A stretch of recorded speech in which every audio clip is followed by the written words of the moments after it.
This episode of Death Battle is sponsored by The Matrix Resurrections. The Matrix Resurrections is a continuation of the story of the first Matrix film, starring Keanu Reeves and Carrie-Anne Moss, reunited as Neo and Trinity. In The Matrix Resurrections, return to a world of two realities, one everyday life, the other what lies behind it. To truly know himself, to find out if his reality is a physical or mental construct, Neo will have to choose to follow the White Rabbit once again. And if he's learned anything, it's that choice, while an illusion, is still the only way out of or into the Matrix. Watch The Matrix Resurrections in theaters and on HBO Max at the link in the description on December 22nd.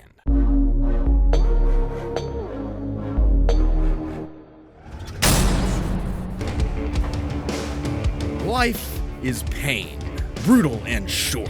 The challenges we face during our brief sojourn on this tiny blue marble are what make us human. They light a fire in our soul. They make it all worth something. Without them, we are lost. Yeah, it's a little early in the day for an existential crisis, but luckily I came prepared. For this failed salaryman, all it took to get that fiery passion back was to save this butt-chin child from a crab monster in underwear. That was a sentence. This man was Saitama, and he was going to be a superhero. And so he trained, pushing his body beyond its limits and shattering the boundaries of humanity. So hard, his friggin' hair fell out. Saitama's strength grew exponentially day by day, with the goal of becoming the greatest hero who ever lived. And much to his horror, that's exactly what he got. All it took was one punch. Damn it! He became too strong. He became the one, the only, the infamous Caped Baldy. But anyone who's cool knows him as One Punch Man, as in he can't help but beat almost every opponent he's faced in exactly one punch.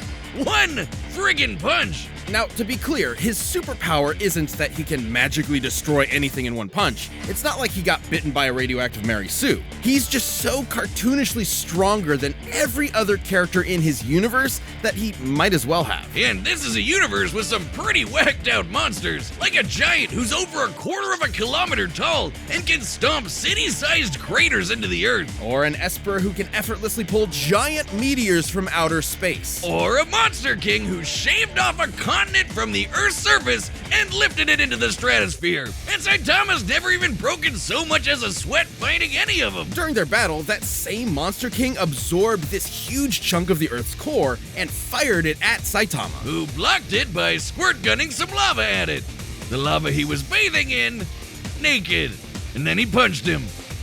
Surprise! Saitama's created after images just by hopping side to side, defeated a martial arts master with his butt, and survived the inhospitable vacuum of space after being kicked all the way to the moon and before jumping back to Earth in about 16 seconds. That's 8% the speed of light. Kinda like the time he blocked attacks from this alien dude who stated to move near light speed or punch so fast his fist starts to blue shift. You know, that thing that happens when you approach the speed of light? That's actually a phenomenon I replicated with my homemade particle accelerator. You mean that one you made out of old microwaves and 2x4s from Home Depot? I work on a strict budget, okay? And if a city or two gets vaporized because of the resulting structural failures, well, progress doesn't look backwards. All too true.